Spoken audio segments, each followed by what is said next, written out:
though the market dropped a lot, can't keep it locked alive. Cause when I frequent the pools that I'm known to stock, you see the yield from the vault when I'm on the block. I think they are getting better. Welcome to a little bit better with the intros. Yeah, working on it every week. Welcome everyone to another episode of the Bot Pod, a weekly podcast where Fede and I demo the latest features in the Hummingbot open source framework. We are the maintainers of Hummingbot, and our goal is really just to democratize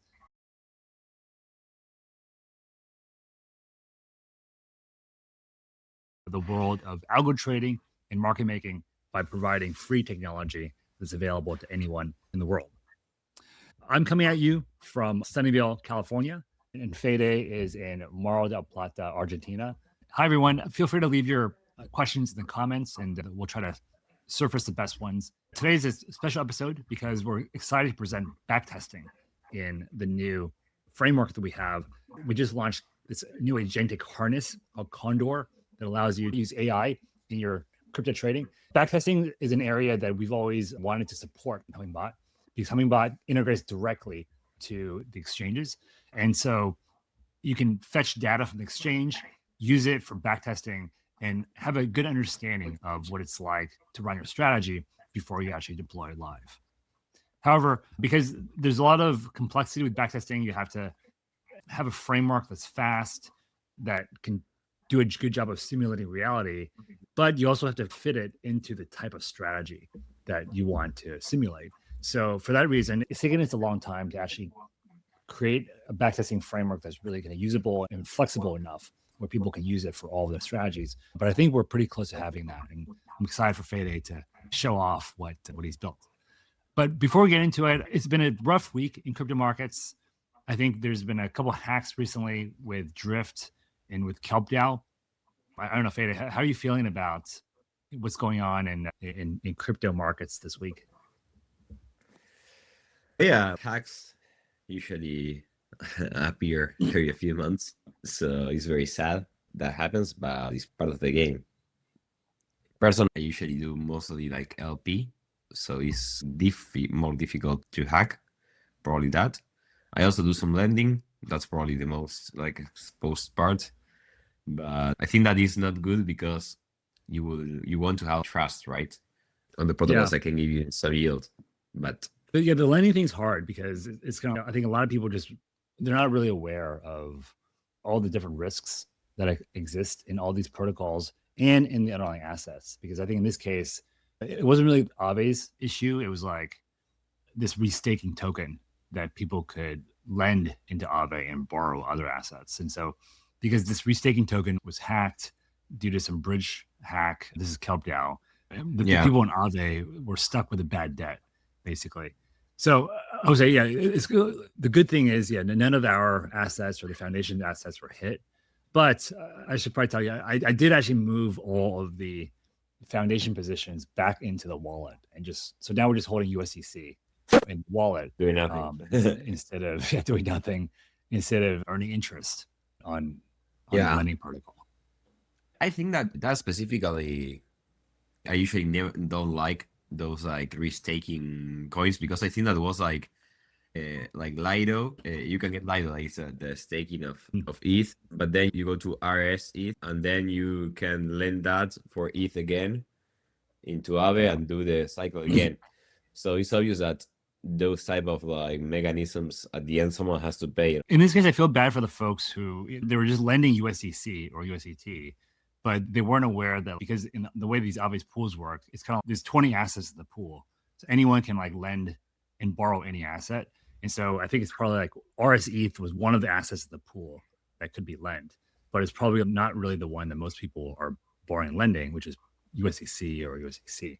But it's kind of like what happens in these pools is you basically bear the risk of the worst asset that's in the pool. So that's why I actually pulled our money away from lending protocols because I was looking at the list. I'm like, I don't even know what some of these tokens are. So I don't want to be exposed to some random USDX stablecoin out there. And I think in the old days when the yields were higher, because when I first got into DeFi, the lending protocol yields were like 10% or 15% per year.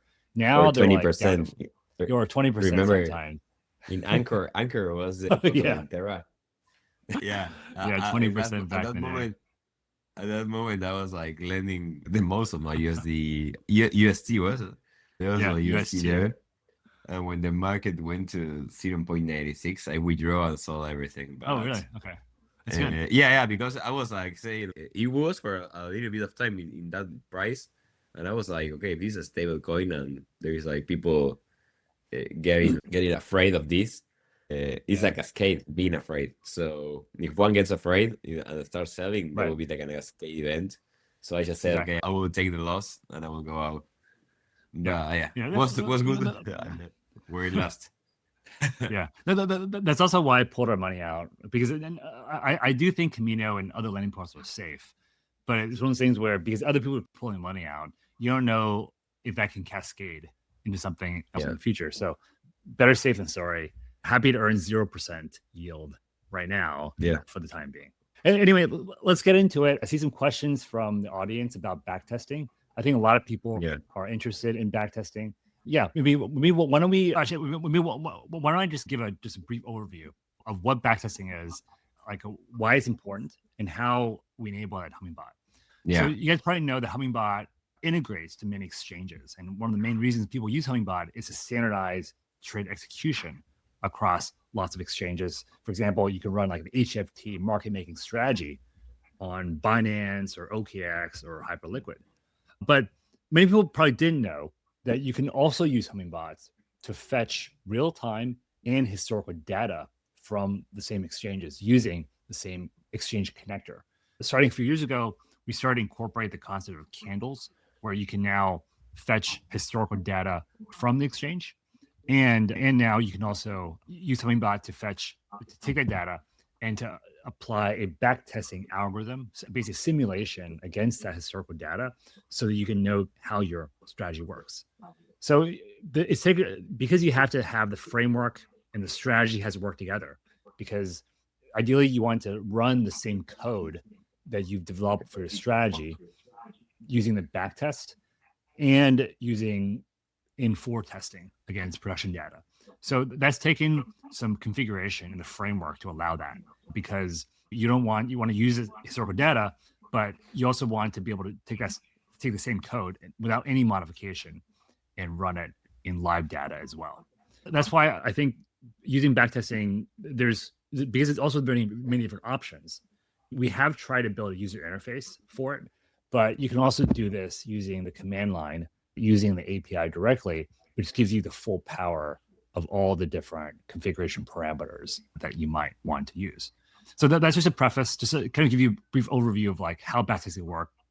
Basically, we are using the exchange integration directly to fetch historical data from the exchange, have an engine that will calculate performance of a strategy given that historical time frame, and then a UI to help you visualize and understand that backtesting performance. Yeah, so I think what Fede will show today is basically the full end-to-end process of taking a HFT market making strategy, but then also deploying it live and comparing the live results to the backtesting results. Yeah. Is that right, Fede?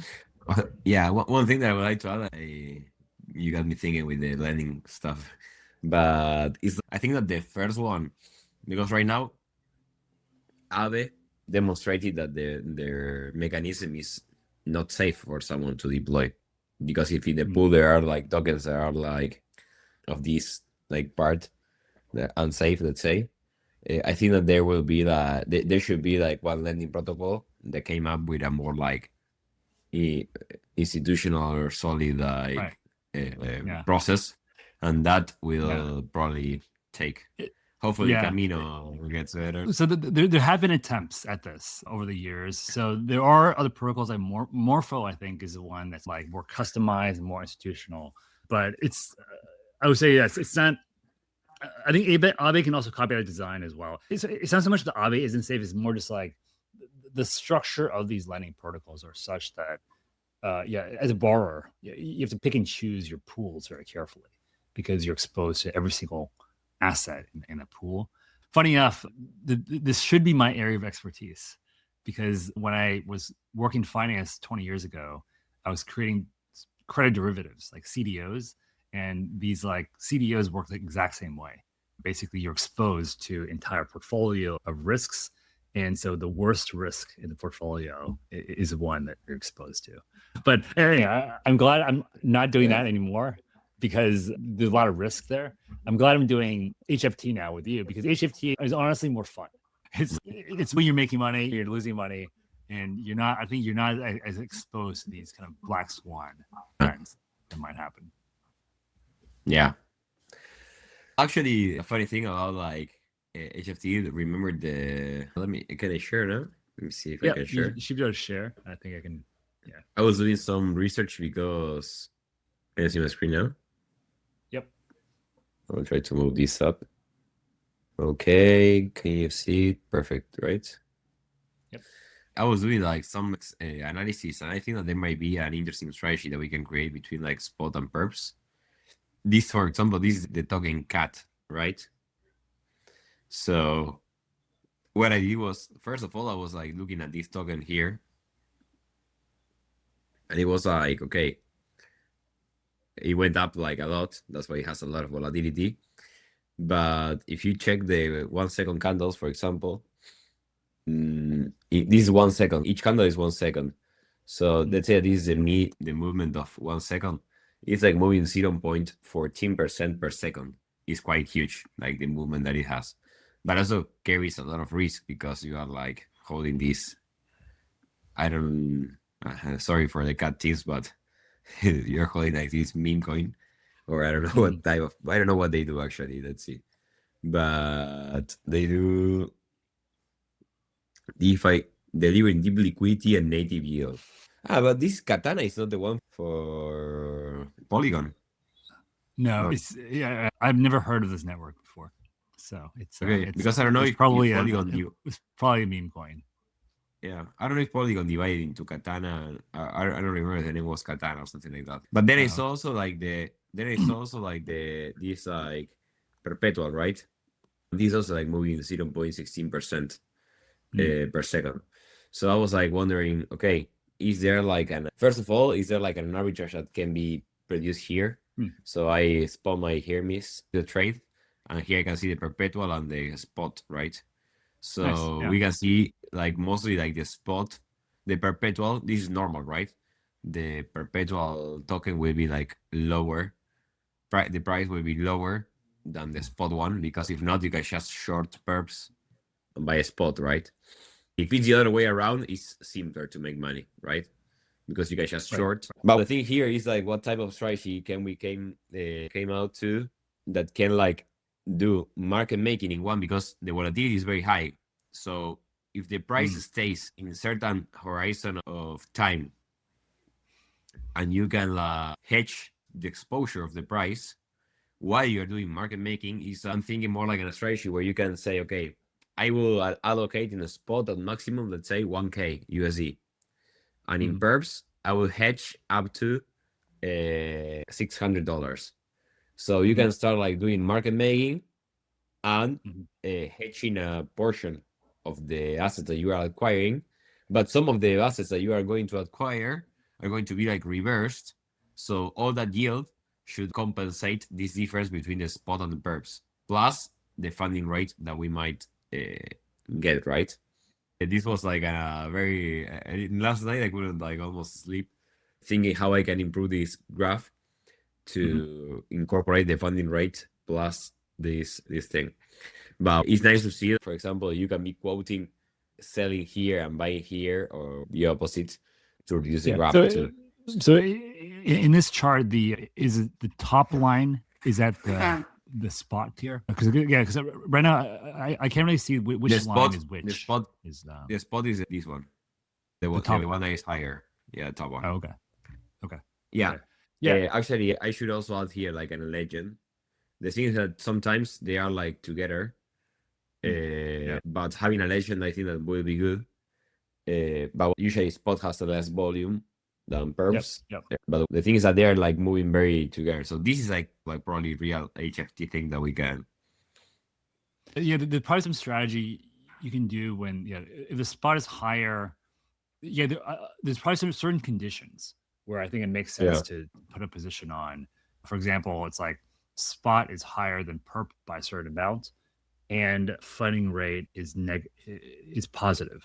Actually, because you want to short the you want to probably go long spot and short perp, probably usually. Yeah, but that's a scenario where the spot is higher. In this case, like short pays long, so you're like rewarded by going long. The thing is that you can short in spot. That's the problem. Is that you can like really short. You need to have certain assets. You probably you probably have to have it's probably something like PMM Mister, where it's like you want to acquire some position. Acquire position, and that position allows you to like short. When you go down. But there probably is something here. But I would bet there's probably there is like a spot strategy. Yeah. But that's one thing. The other thing that I want to show, like about Condor, that you probably want to do it. First of all, if you are not updating for a long time, just update via git pull. But if not, I added a new command that is update. And if you run the update, right now we'll say you are up to date with main branch. But if not, if there is a new change on the main branch of Condor, you can just use this command update, and it will update your whole Condor system. So that's really cool, because right now you don't need to worry about entering the term, all that stuff. You can just YOLO with Condor. So that's because we're making changes to Condor pretty much every few days. It'll be useful for you guys who are using Condor just to run the update command, and that'll help you update to the latest version. Now I want to talk a little bit about backtesting. Okay, go ahead. Okay, so for backtesting, I'm very like skeptical about the people that says, "Oh no, this is backtest is the best backtester that you can have, and it's like it will be perfect." That's all bullshit for me, because you will never be able to have a backtesting that in the real life works exactly as the backtest. Like you will never match the same behavior unless that you are more like a taker strategy. You will never be able to simulate that. Why? Because for backtesting, first of all, the order book is FIFO. You say FIFO in English? FIFO, yeah. First in, first FIFO, out. Yeah. It's first in, first out. So it's, if I put an order and you put an order behind me, my order has priority. So there is like a priority here, right? It's impossible to know. Let's say that you put $100 in 5 orders. Then I put 2 orders, and then another guy puts 3 orders. And then the book was removed $50. You never know what are the $50 that were removed. Are like below me, behind me, or before me. So it's like impossible to really know where you are in the queue, because the exchange will never tell you the order or who is the participant doing this change. So that's the first thing that is impossible to replicate the real world, like the first stuff. And secondly, let me show you one market that we trade, that is this one, USDT BRL, for example. So see that in the first level, we have 600K and 28K of orders here. So doing a backtesting here will be like no sense, because how can I and see like what is the volume that is actually being traded, right? If you run a backtest here, this will never be true, because there will be a lot of people behind you before your order gets filled. So that's the first point that I want to transmit about like backtesting. It's almost impossible it's impossible for me to simulate a backtesting that is like the real stuff. That's why I'm very pro of using the backtesting as a proxy. How is that? The backtesting should help you to understand the sensibility that each of your configuration patterns has. So let's say an example.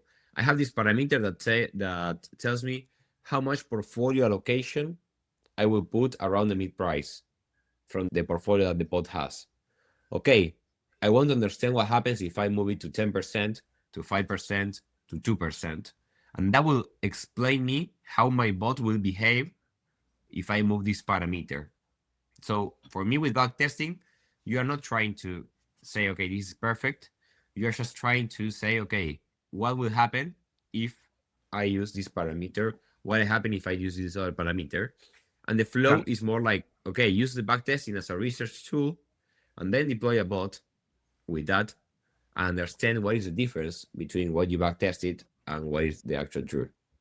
Okay, got it. So let me just paraphrase what I think I heard you say, which is it's kind of don't treat backtesting as like a prediction for exactly what will happen when you deploy it live, but instead, because these strategies typically have 10 or 20 different things you can change, like different parameters.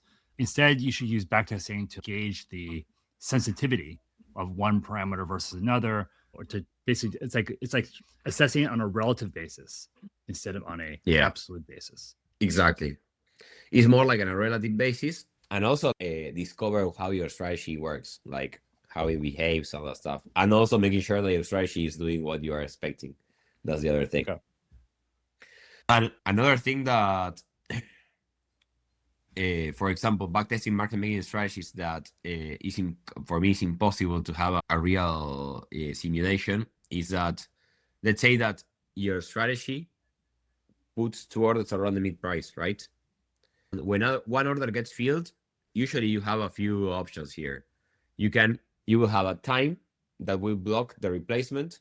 You have a distance that will block the replacement. You can have different mechanisms to block a replacement, but actually the market maker will always place orders around the mid price with a different shift or with a different spread based on volatility.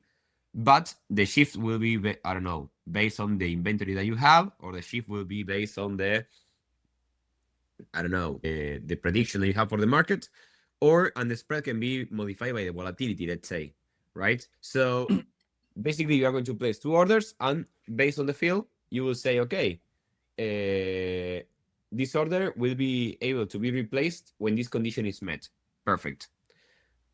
If the real bot and the backtesting, at some point, they have one field that is different, one order field that is different between the backtesting and the real, the following path is completely random, because one will wait and the other one will continue replacing. So at that point, the coincidence is broken. So the backtesting to simulate the reality is as fragile as one order mismatch, because after there is an order field, the path is completely different. So that's the other path dependency. There is a path dependency here. So that's what I mentioned, like thinking about having the same result of a backtesting that in a real bot trading is absurd. So my recommendation is treat it 100% as parameter research. Yeah. I think Raj also agrees. Yeah, he said in a comment, he likes backtesting to see how the model will behave, how it skews the mid price, how it widens the spreads, but he doesn't trust the backtest being out. Raj, I think that's actually also the approach we recommend as well. So it's good to see that you're already taking that approach. Yeah. So now let me show you what the backtesting looks like. For that, I will start in Hummingbot. The good thing is that yesterday I backtested 11 days.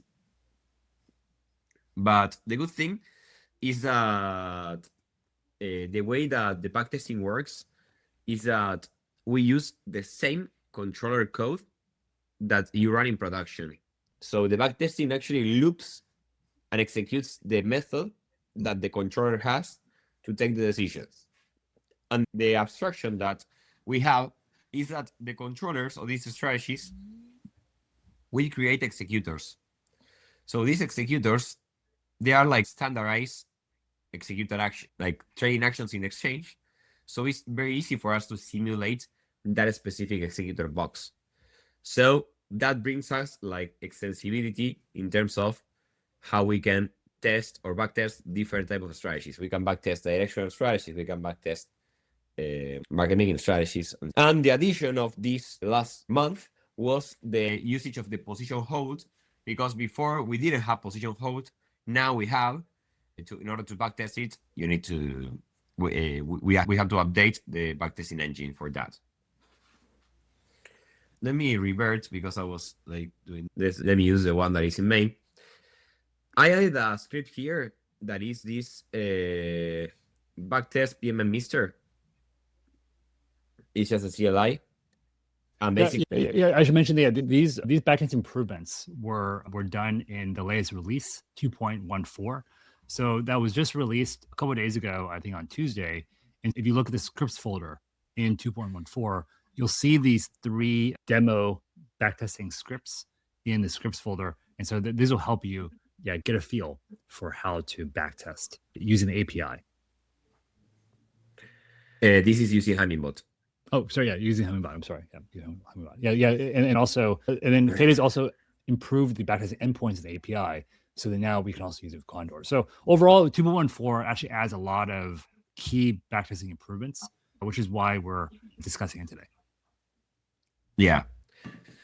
To not enter into much details about the strategy, because like it's complex, this PMM strategy has a lot of parameters. Basically, we have this method that we can build a config that is called at first. And then we have initialize the backtesting engine, run the backtesting with a trade cost that, well, here is hard coded. It should be like using the trade cost. We are not passing the trade cost, but well, it's hard coded here. You can change it or you can add it to here. And then we have this backtesting result that gets the backtesting figure. Then it writes in an HTML figure. This is a plotting figure. And then we are going to render in the browser. So the point here is that, you want to ask a question, Mike? Yeah, I was just noticing how short that file is. Does that mean like the backtesting engine is kind of like generic across all strategies? Yes. And it doesn't really need to know much about how this particular strategy is designed? Exactly. Wow, Completely generic. Yeah, it's completely generic because remember that the only output of a controller is an executed action. So putting into that place is that you can just abstract that for all the different strategies that you want to backtest. Got it.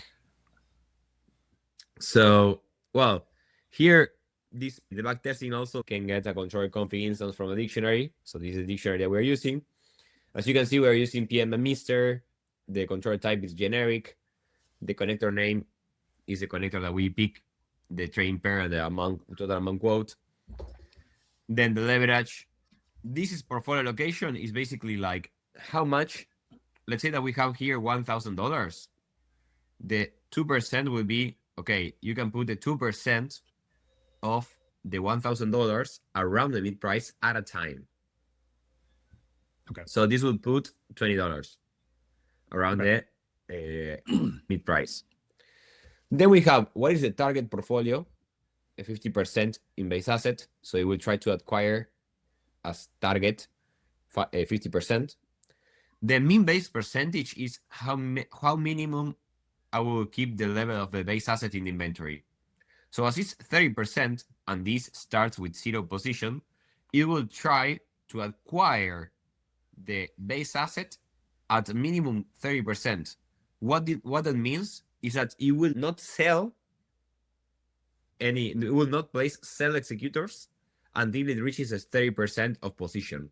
So at the beginning will be like a loading phase where the executor is going to be buying. Okay. And then are you assuming that you're starting with 0 base? You're starting with 100% quote? It's assuming starting with 0. You can also put initial balances here, but I recommend assuming starting with 0. Like, okay. And just to clarify, so the portfolio allocation, it's 0.02. So does that mean you'll be basically setting 2% of your overall total amount quotes in orders around the mid price? Okay. Is that typical? Because 2% is pretty low as a percentage. Yeah. Is that typical? But see this value. That is max active executors by level. This means, let's say that I have, let's keep it simple. I have 2 levels only.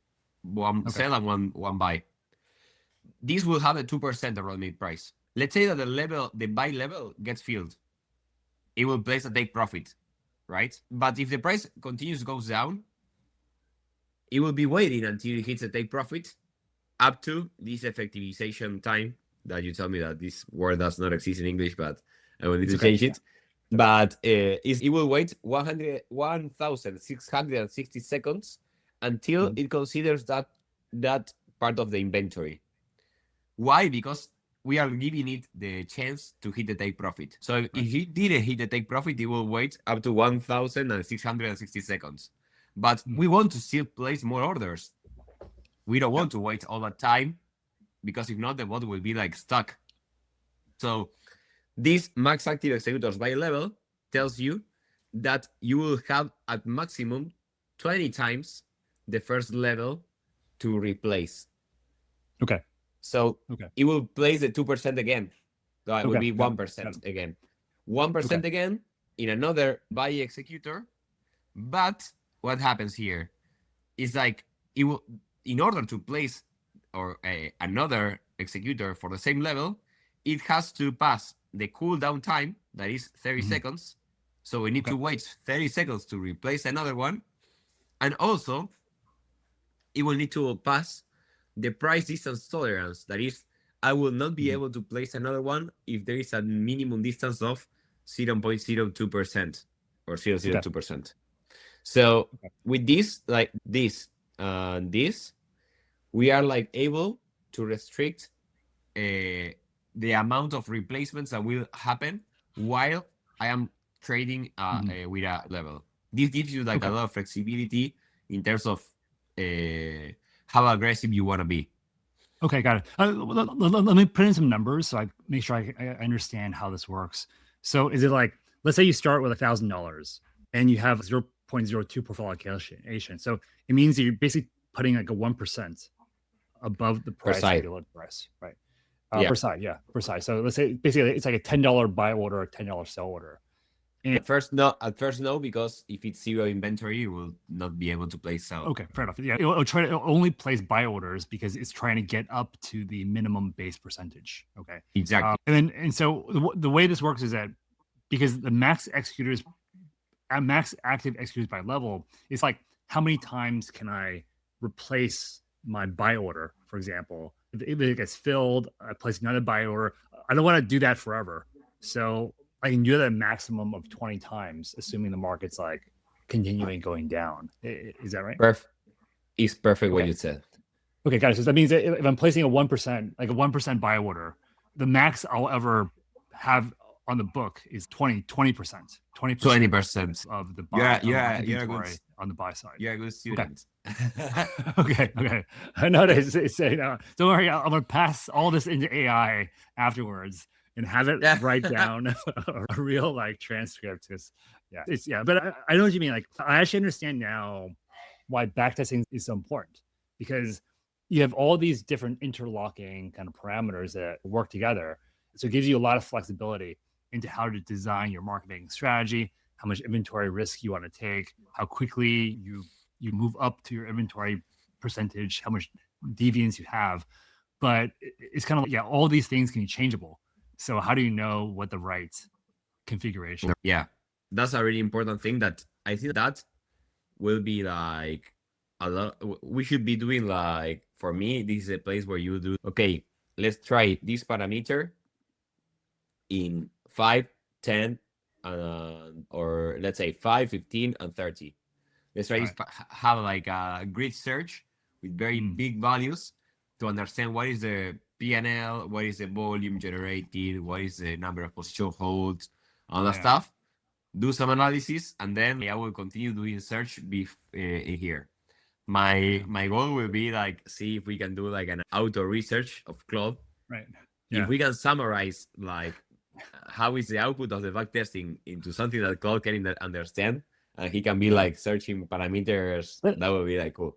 That should be doable, actually. I think all you really need for auto research is some type of definable objective and things you can change, and we have that already. Yeah, and I think this also, I would bet, really changes a lot depending on the token that you're trading. That changed a lot. Yeah, so it's kind of, there's many different variables here that you can play with. Yeah, that's true.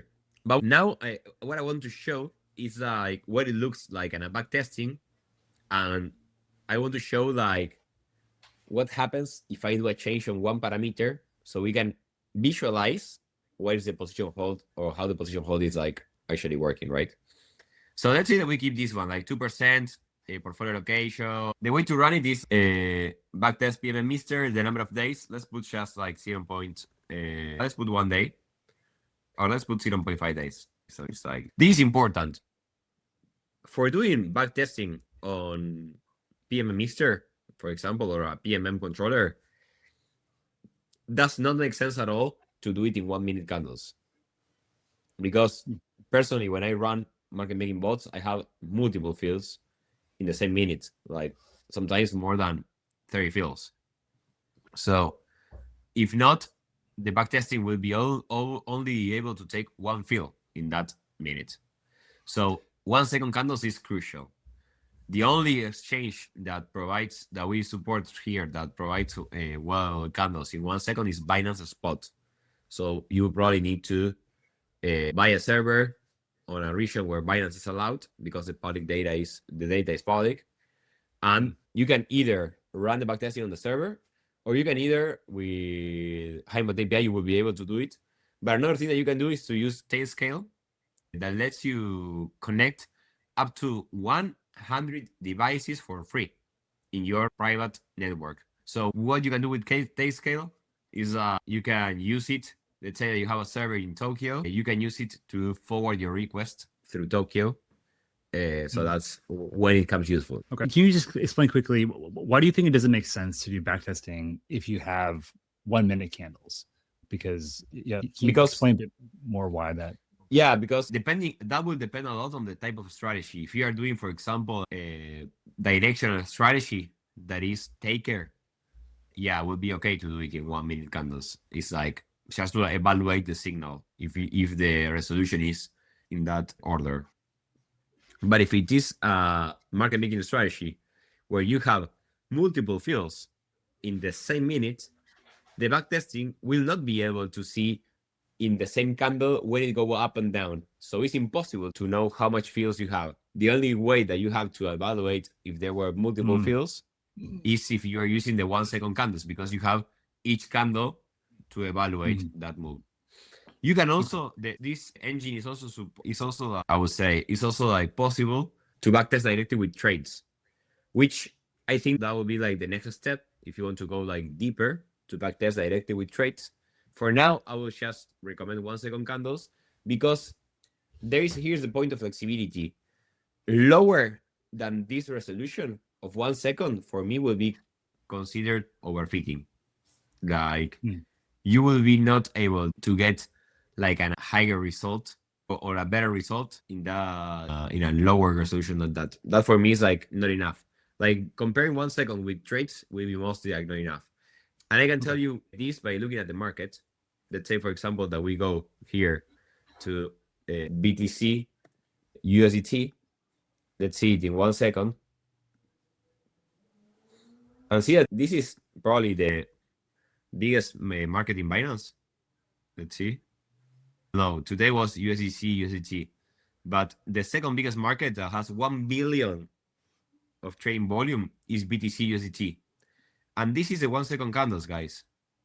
So, like, this movement of this second was 0.001%. So the last minute, the move was 0.07. So going to a lower value than this is I don't think that makes sense. I think that will be more considered like overfitting. And the effect that I mentioned about the book priority just breaks everything. So for me, as I mentioned, it's more use it as a proxy, not as a... Don't use it like as a ground truth. Okay. So let's run the backtesting with this. I run it in Sol. 1 second. Yeah. So does that collect the data from Binance, or does it assume you've already collected? Yeah. Candles. No.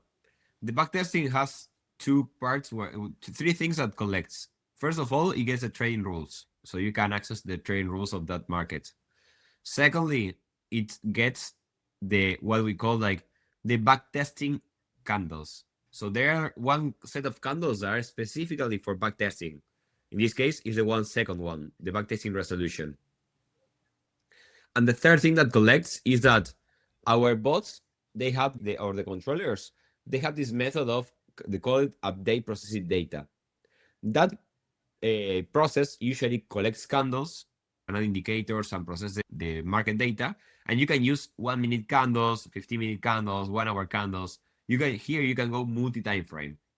So the engine also loads all those candles that you need with a multi-time frame, also as a different thing. So at the end, when the bot starts, it has the resolution candles, it has the 3 time frame, the candles that you pick in different time frames, and it also has the trading rules. As I mentioned, for looping and doing the P&L calculations and everything, it's using the 1 second candles. For the rest of the things, if you want to use other candles, it will use the candles that you pick. Okay. Okay.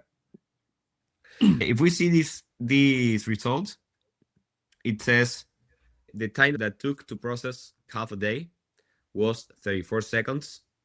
I want to do some benchmarks, like what happens if I increase the time to, let's say, 1 day, 2 days.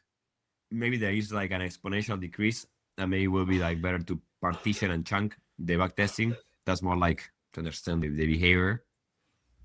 But overall, it's quite good. 34 seconds, 35 seconds of the candles, right? That is the result that we have. And here, it also created these charts. Let me see if I can zoom in. It also created these charts. That is like bloody chart that it generates. There are 3 panes. The first pane shows the candles and the executors that it created. The second pane shows the P&L, the volume traded. The volume is this one from here that has these axes here. And also has different P&Ls. We have the executors realized P&L, the position realized P&L, the position unrealized, obviously the difference of the two of those two, and the total P&L. So the yellow line is the total P&L. The purple is the position P&L. So see that the P&L, like, and here the last pane is the position. See that as soon as we are like adding more position, like the P&L, that is the purple one, starts moving like a lot. For example, we could take some actions to, okay, let's reduce the position because we get some profits. So those are the things that you can probably improve, right? Yeah. But see that we accumulated like almost $300 in position. We generated, the interesting thing is to say, okay, the difference between at the end, no? The difference between the yellow line and the purple line, what is? The yellow line is, so the purple line is that the realized or the unrealized? The yellow is the total P&L, and the purple is the position unrealized P&L. So the difference between the two of them is the position realized plus the executors P&L. So here you can see how much this distance, if the executors are taking profit, it will be increasing. Got it. Okay, got it. Because the executors are basically what you've already realized. And the position, yeah, it's unrealized if you're accumulating it. And then I also see a position realized P&L. Yeah, that's when you are selling and moving that sell executor to position hold. So you're actually reducing the position. See, for example, here, see in this case that we have 370 USD in position. Here we have 340. So basically $30 were like reduced from the position. It's a parameter that I added that is called position profit protection, that will only let you create set executors if your position hold is positive. So for holding a position on the sell side, you can only be in profit. That's a good one to protect the P&L. Okay. And this plotly chart, that was when you ran the script. This appeared in a browser, right? And And now let me show you this that is interesting. That is the actual, here's where we can see the actual like backtesting mechanics. See that here, for example, these that are like white are executors that we place and were refreshed by the early stop. It's like basically, those are orders we placed that were not filled. Is that correct? Yeah, orders that we placed that were not filled. So see that it placed the order here. The market never reached out to this point, so it never considered it filled. The ones that are like green are the ones that we placed, and at some point, the take profit was hit. Okay. The ones that are like blue, usually this happens in a downtrend, are the ones that we filled, but the market went down, so I'll never recover to hit the take profit. So we started accumulating position. So this moves to the position hold. See that at this point, we are like here, we are like saying, okay, this will be go to the position hold. And here the position hold moves to from 69 to 79. We said that we are going to put the 2% of the inventory. So that's normal. That is $10. Yeah. You see, that is why it moves. And I think we had minimum base percentage at 0.3. So it's kind of, it's trying to get up to $300 of position. A position. That's another interesting thing, because as you see here, they never sell orders like these white things. Let's say that we are analyzing these white that are not like refreshed. All these white orders are like below the price. You see this? Right. What that means is that we are not placing sell orders. Why? And the answer is that we are still below the 0.3%.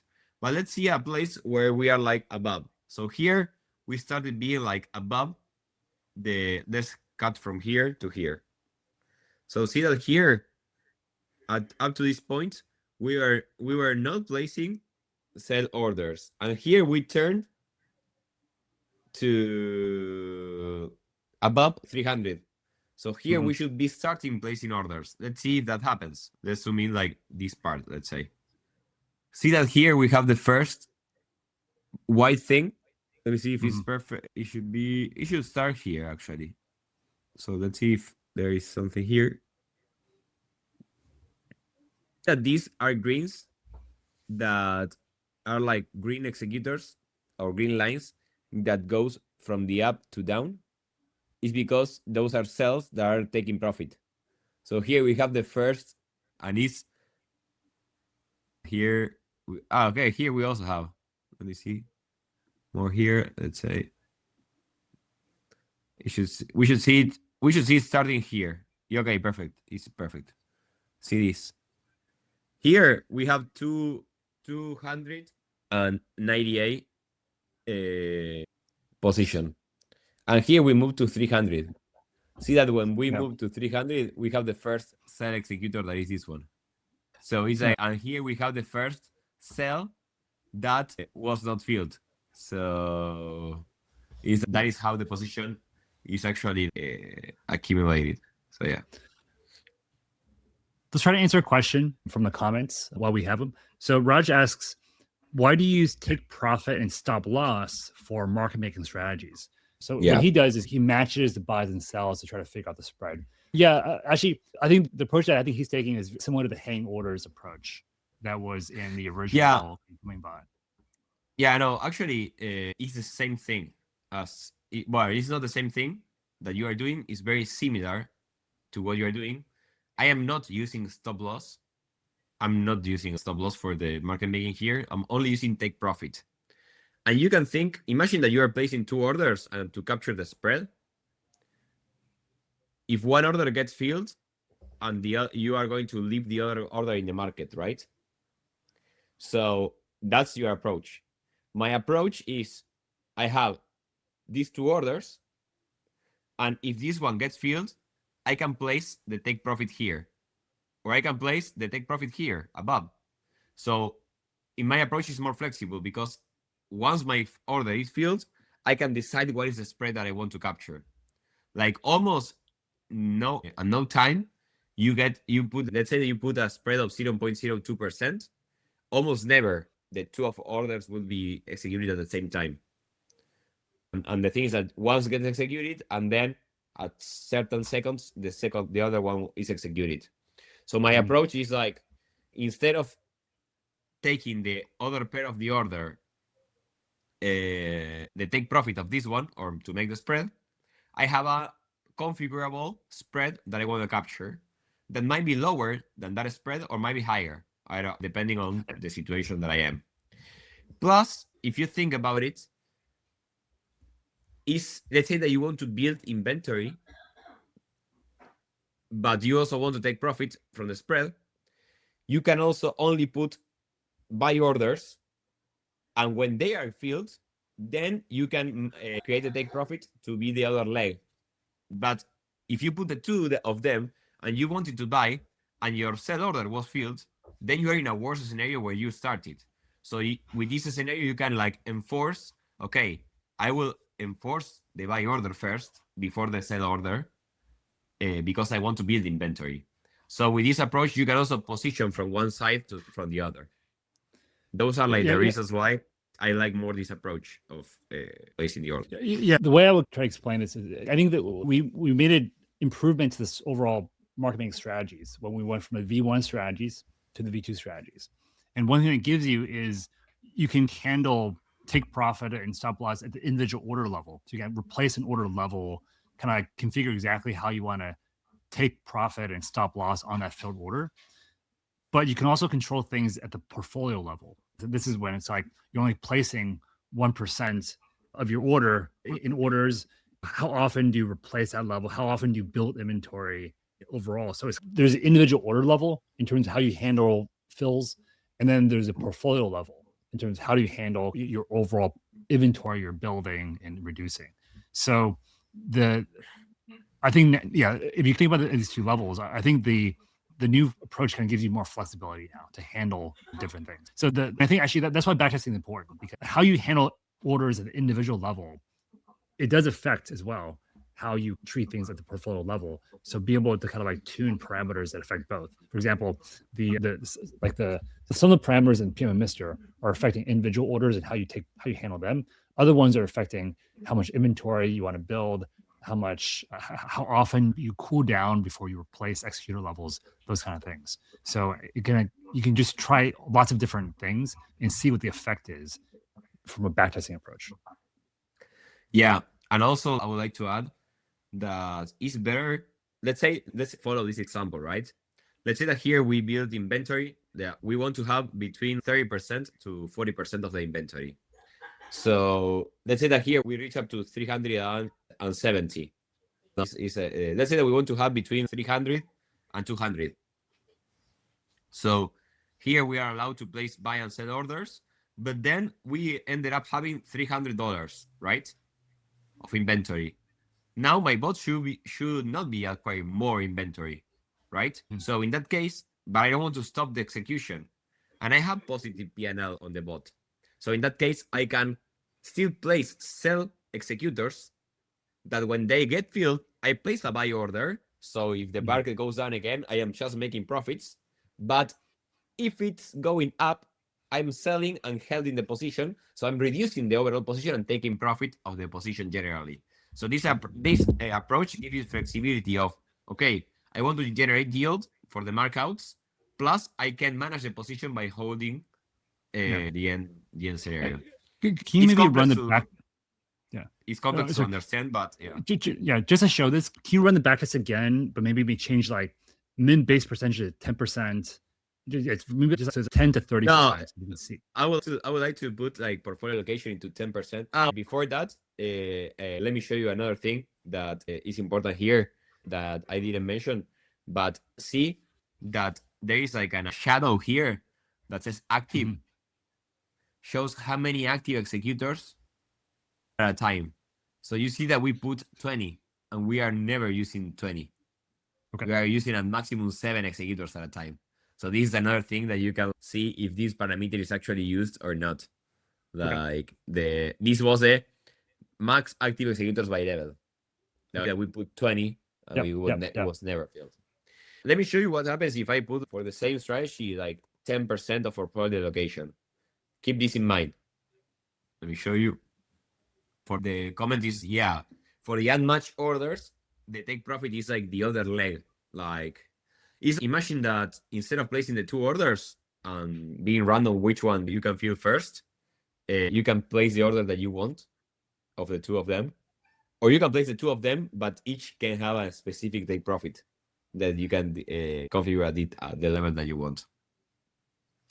At the same time, you can also, there is another strategy, another market making one that has like that has just orders, so you can do without take profit. Is the other executors.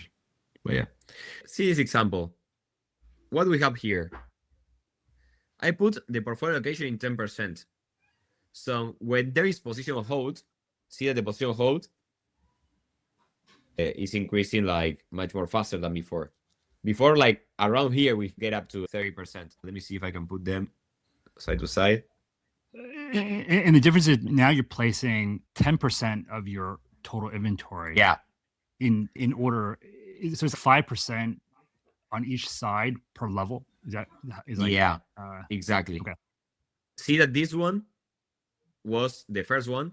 We build the inventory progressively. And this one is a new one that see that we are like building inventory very fast. Like we are 300 here already, right? What happens here? Can you tell me, Mike? What happens in this part? We are not trading. Yeah, you're not trading because I think I know why actually. So I think it's because before you were buying because you were still within the minimum base percentage and max base percentages.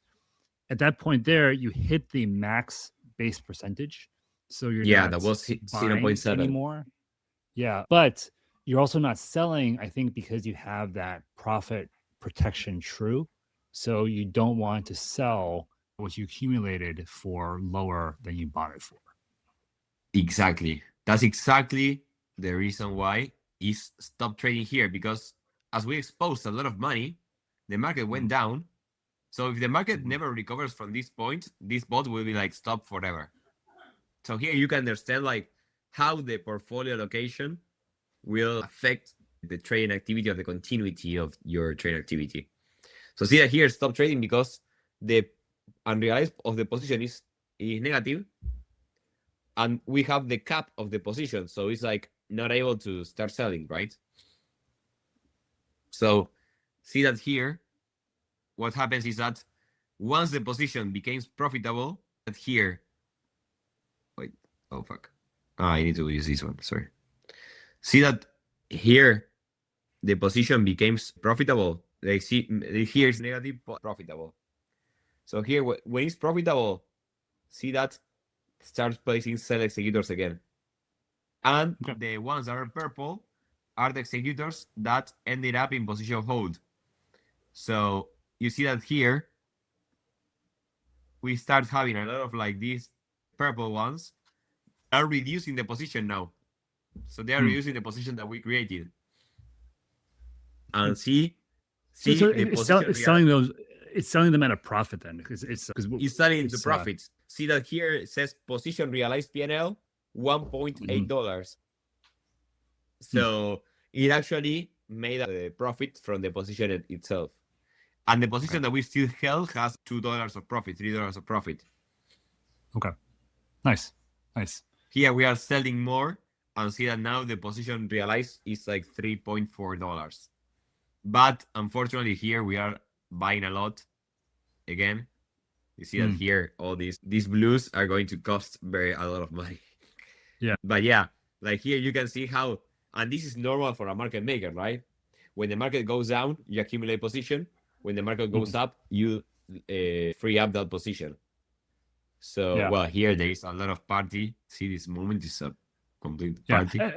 And I think actually this kind of illustrates, I would say, some of the reasons why I think users should want to use this more advanced version of the PMM strategy and instead of the V1 version, because the V1 version, it just places orders.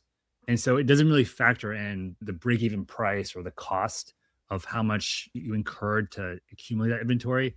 Whereas here, because you're tracking the position. You can basically say, okay, you know what the break-even price was. And so you can have a parameter that says don't sell at a loss. And you can prevent, I think one of the biggest risks of the original strategies was like you're always like buying high and selling low and kind of not taking into account the break-even price of your positions. Yeah, that's exactly what the profit protection does. And if you think about it, it's very similar to a grid, because if the market goes down, you're going to accumulate exposure, but it will only sell in profits. That's similar. Yeah. So actually, sorry. I have one question. Actually, I was thinking this earlier. I think other people in the audience may have the same question.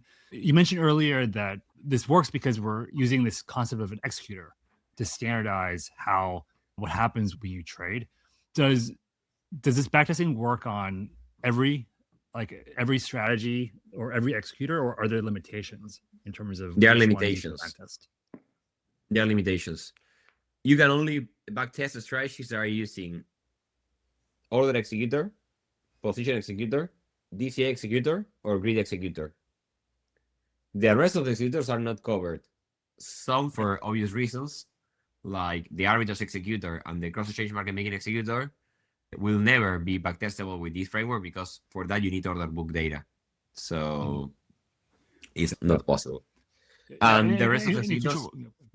Okay. Yeah, in the future, we probably will add LP executor, but maybe within that executor mix. So let's say I have a strategy that uses order executors. Yeah. Does that can it be any strategy, like a generic controller can also now do backtesting? Yeah. Or do I have to use a certain framework? Oh, wow. Okay, great. Okay. That's a change from before, right? Yeah, that's a change from before. There is still like some knowledge that has to be added to the design of the controller, because the update processing data will only run once at the beginning. This is to optimize the metrics calculation. Now I will show you, like, for example, the Bollinger one. Let me see Bollinger. That is to optimize the parameters calculation. And then the method that will run time over time will be the method of how is it called? The update, the determine executor actions. So you have to keep in mind that the logic of the indicators or the data that you are going to use should be in the update processing data, and the method will be executed only once. And all the logic that computes, okay, my executor is this, my data is this, all that stuff, that should be in the determine executor actions, like that. Okay. Calculations. Probably I need to add like an explanation better of that. But well, see that here I backtested a Bollinger, the controller. Unfortunately, it lost money. It was like $6, but it's like just a random Bollinger trade. See that there's. Yeah, can you share the plotly for that as well? Sorry, I'm showing it, but in the other screen. See that this controller does not have position hold, because the Bollinger, the directional trading, these versions didn't include position hold, but probably we can add a version of directional trading with position hold. This is all the backtesting that you can run like inside Hummingbot. I'm trying to move this, but right now I feel more confident with Plotly for the charts, but there is already like an implementation of this on Condor. And see that here, this is a new thing like bots. The trade interface, let's say that now I put Sol USDT. The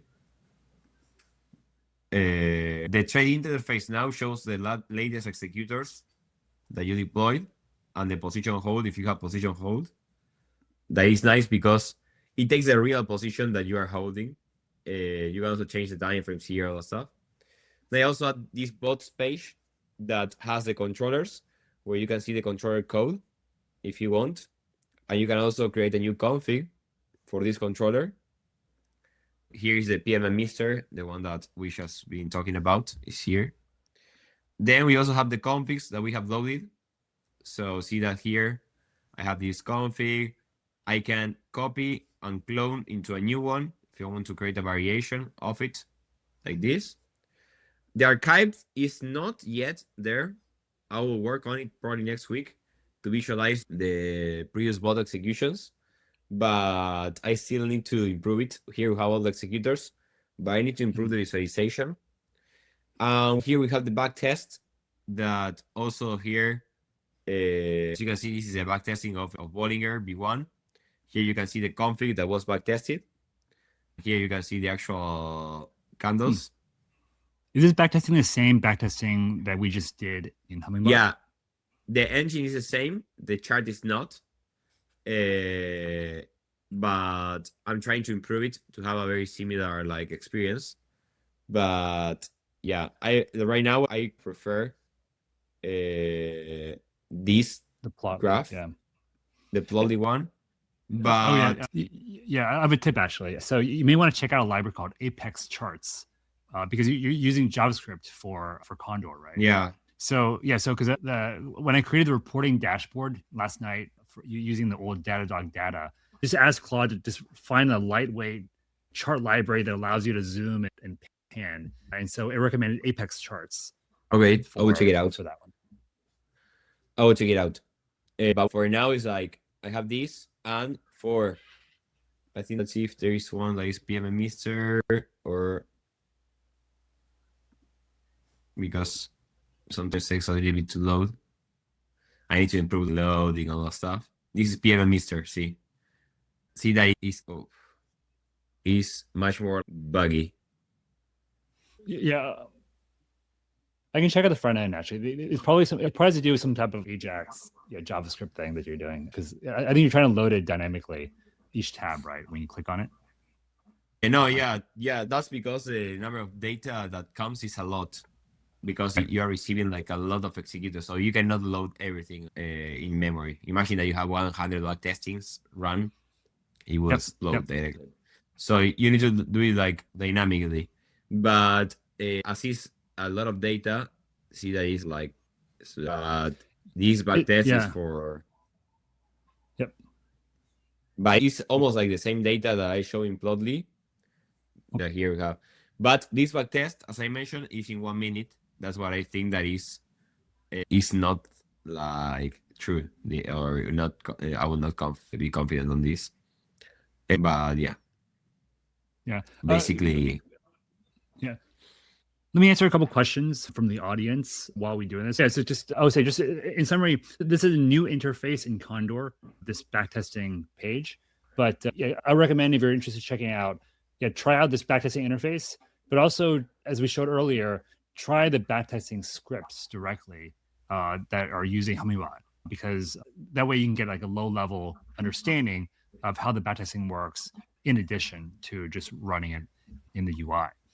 Tiger Trade asks, can I run executors on different locations like Binance Tokyo and Binance Import? So I would say, Fede, do you want to take this one or do you want to? Yeah, in that case, you will need to have a Hummingbot API in the server on Tokyo, and you will need to have a Hummingbot API in Singapore, and each API can run executors. So that would be the way that you can do it. But from a bot, like running from a bot, it will not be possible because the bot just runs in one machine. Also, I think it's important. The concept of executors is like a software level abstraction. So it's basically the way to standardize a trading activity that happens on spot and perpetual exchanges. So you can basically apply an order executor on different types of exchanges and have it deliver the same result back to you.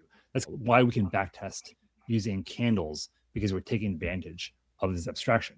However, these executors are being run by a certain server, right? The server is the Hummingbot API that you're deploying on AWS Tokyo or in AWS Singapore to run it. So that's why I would say the way that I recommend starting off is just, like load Condor locally. So you have an understanding of have API running locally, have Condor running locally. And then once you're comfortable with that, then you can deploy the API on a server and still connect. You still use your Condor locally, for example, to control that server that's running in Tokyo. So another question is, let's see. So I think Tiger, as a follow-up, Tiger Trade asks, is it possible to run an abstraction in the bot and send RPC commands to Bybit or Bybit for execution. I think that's actually what's happening. Maybe I'm not understanding what your question is, but I think that's actually what's happening because Hummingbot API is talking directly to Bybit or Binance. That's why people run Hummingbot, because it's an open source framework that integrates directly to the exchange with no intermediary in the middle. So when you run an executor, you're basically telling the server to connect to the Binance API via WebSocket and place orders, cancel orders, and do everything directly with the exchange. So you're anchored to that machine because Binance is going to track rate limits from a certain IP address.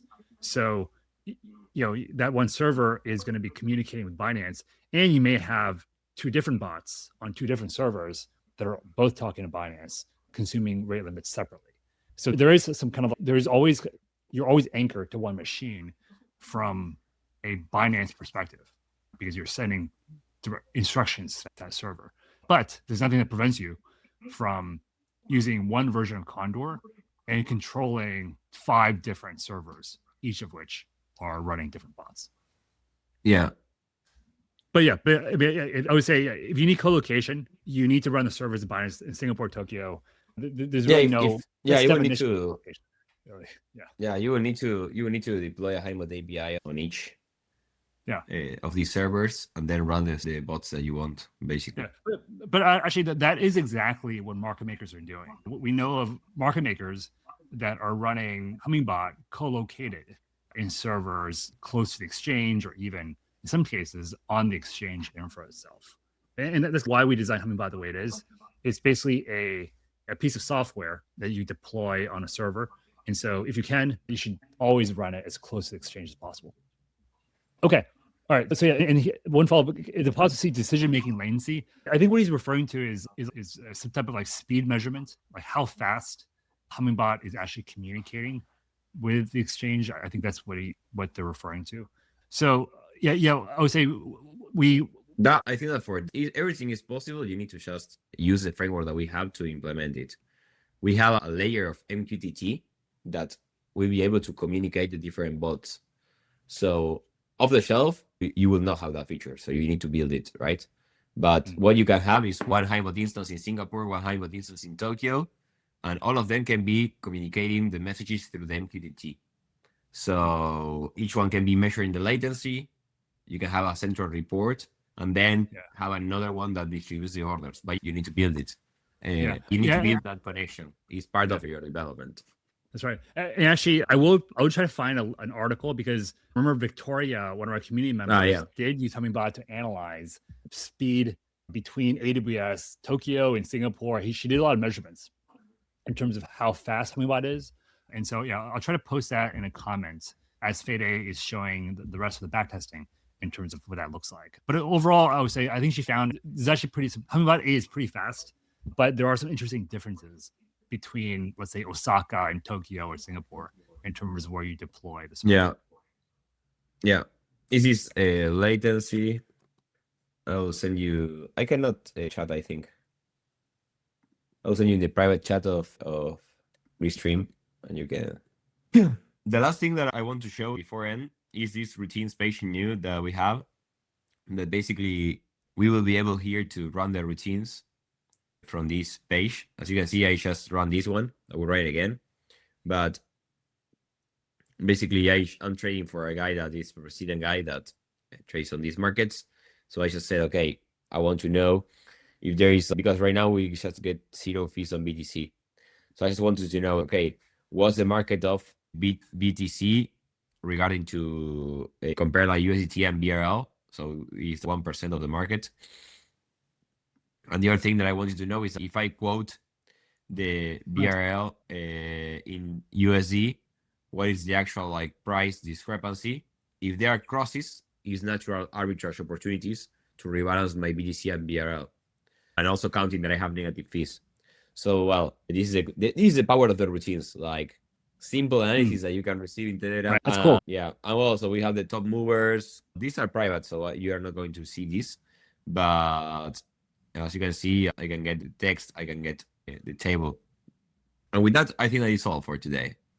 Okay. Yeah, I do want to cover one more question from Tiger Trade. I think this is actually an important point to bring out. Yeah, they ask, regarding decision-making latency, He's really referring to the AI model latency, how long it takes to get information to the agent or to the LLM, get it back, and how routines and tools speed this up. So I think this is something that I think we should cover maybe next week or the following week, because one thing to clarify is there's a couple different things you can do with Condor. You can do trading, you can run trading bots, and you can run trading agents. Currently, the way we've designed it, only the agents are injecting the LLM in the middle and using it to make decisions or anything else. When you're doing trading and we're doing trading bots, you're actually just doing things the traditional way. You're creating more like HFT deterministic algorithms and everything. So backtesting, everything else, that stuff is not using the LLM in the middle. And it's designed on purpose, actually, because our view is that when you're doing HFT, you probably don't want the LLM involved in every single tick. That'll slow things down.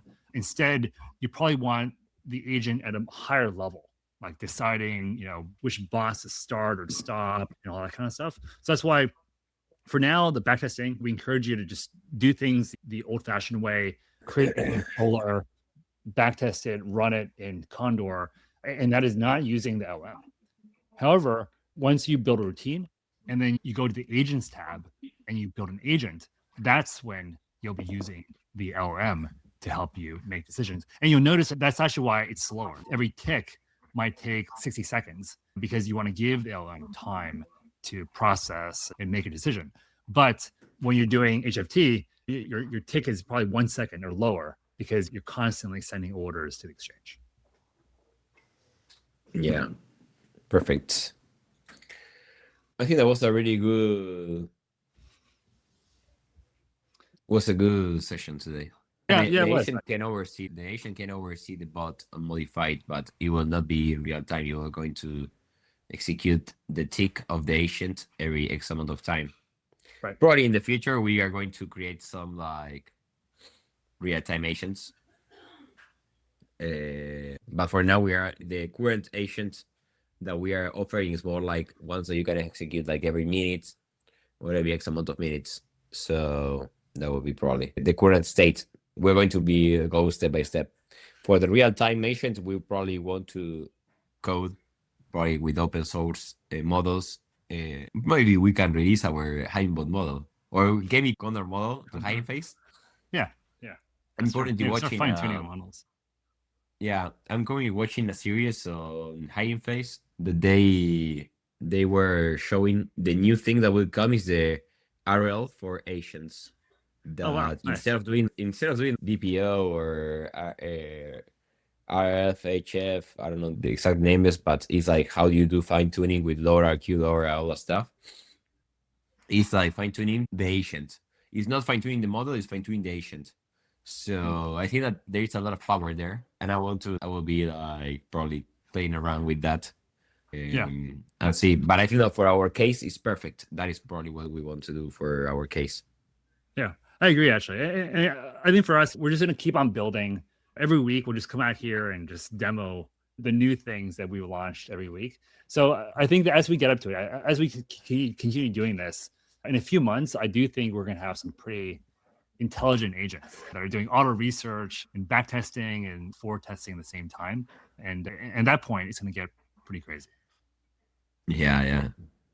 All right, well, everyone. Yeah, thanks again for joining. I'm going to put on some more closing music. Do you know how many people do we have today? We have 18 people watching right now on Discord or on YouTube. So yeah, I think we're starting to get a bit more participation every week in the live streams.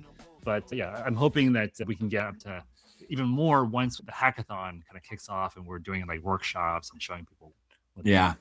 So yeah, anyway, we'll see you guys next week, same time, same place. And yeah, we'll try to get this posted on our Substack the next few hours. Yeah. All right, guys. Okay. See you later. And we will talk to you later. I like the Suna music. Okay. Bye-bye.